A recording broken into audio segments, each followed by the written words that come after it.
The 90s, they're around the corner, Nick. Now this morning, I say we've got a warm up, but this morning you're going to feel colder air as you step outside. The sun not up until 6:26, so that valley cam still pretty dark. But as we approach sunrise, temperatures are actually going to drop a little further, and it's likely to get a little colder. So don't leave the house without at least a jacket this morning. I think you'll need it for a few hours at best. Here as we start the day, the difference from yesterday and why it's a little colder: winds lighter around Arizona. In fact, as you look at those winds right now, they're essentially at 10 miles an hour or lower across the state. I told you those winds would be backing off, and they certainly did, starting yesterday afternoon. And then today we're waking up to those lighter winds. So because of that, that allows that cold, dense air to really settle at the surface. And we are off to a colder start this morning. Big difference, too. We're talking a difference of 10 to 15 degrees in central Arizona, nearly 10 degrees colder in Flagstaff than 24 hours ago. That puts us at 24 degrees there. It's 36 in Prescott, 61 at Lake Havasu, but Phoenix Sky Harbor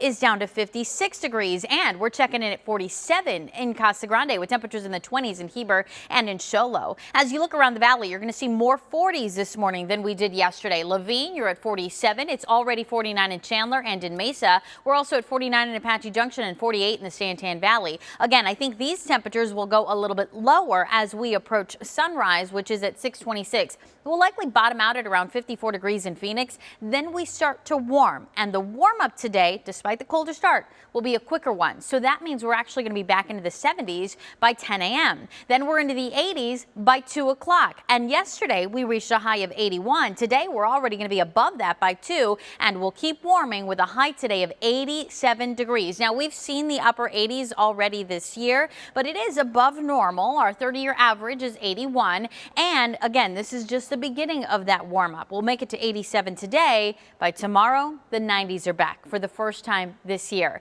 So if you didn't get a chance to enjoy yesterday's low 80s or the day before when we were in the 70s, then at least take advantage of today before the 90s set in. 86 for a high today in Mesa, 87 in Laveen. We'll make it to 86 in Deer Valley. 30-year average is 81. So running about 5 to 6 degrees above normal across the Phoenix area. 87 at Sky Harbor, but we'll make it to 90 out at Lake Havasu, 75 in Payson, and 79 today in Globe. Our warm-up coming as high pressure builds in from the west. Now, we will see more clouds Friday into the weekend, but we won't see any rain this weekend. Instead, the warmth is sticking around with that ridge of high pressure essentially moving right over our state. But then it's out of here and off to the east as we track a storm system approaching from the west. So 87 today. Tomorrow, 94, which could be a record-setting day because tomorrow's record stands at 93. That was set on tomorrow's date in 1990. Then we go as high as 96 on Saturday with increasing clouds. Again, I think we stay dry through the weekend and stay toasty through the weekend with those highs in the low to mid-90s. But once that storm moves in, rain chances are going up, especially for us. Tuesday morning looks to be a promising day for rain with temperatures falling into the mid-70s that day, too.